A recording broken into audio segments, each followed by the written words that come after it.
মুখ্য করা কথা বলে দিয়ে যায়। যুবক ছেলেরা আজকাল নষ্ট হয়ে গেছে, কথা ঠিক কিনা? তাদেরকে লক্ষ্য করে বলছি। মারে কয় মা মাপ দিবানি, হুজুর যত কথা কোন সব মাইনাম, কিন্তু হুতের মাপ দিতে নাউজুবিল্লাহ কইতেন না। ঘটনা কোন দেখছিনি, কবর আযাব কি রে। নবী কয় মা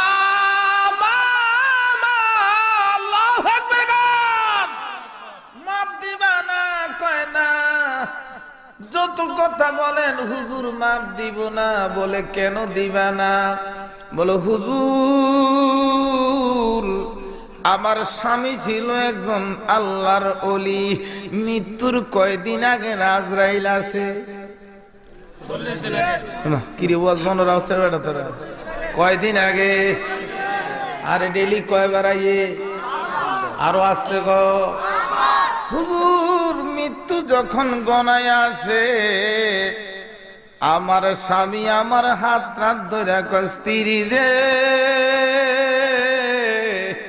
ধন সম্পদ বাড়ি ঘর তেমন কিছু দিয়া যাইতে পারি নাই।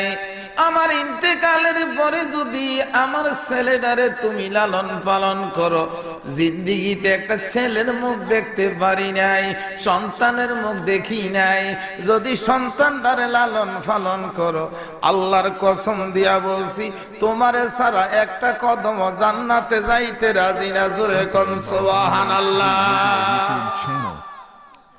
হুজুর আমার দুঃখের কথা শুনেন।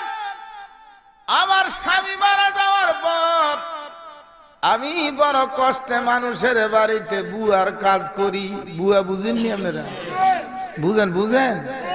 মানুষের বাড়িতে কোনোভাবে কাজ করে জীবনটা কাটাইছি। হুজুর নিজেও খাই, বাচ্চাটারা খাওয়াইতে খাওয়াইতে যখন বড় করলাম, মনে করলাম ছেলেটারে বিবাহ করাইলে ছেলেটা কাজকর্ম করবে আর ঘরের কাজগুলি আমার ভূতের বউ করবো, এই আশা করে হুজুর বিবাহ করাইলাম। কিন্তু দুঃখের ব্যাপার, বিবাহের পরে মাত্র 7 দিন গেছে। কয়দিন? আসতে কম দিন। আরে আজকালকে না ঘরের ভিতরে বাথরুম হইছে, কথা ঠিক কিনা?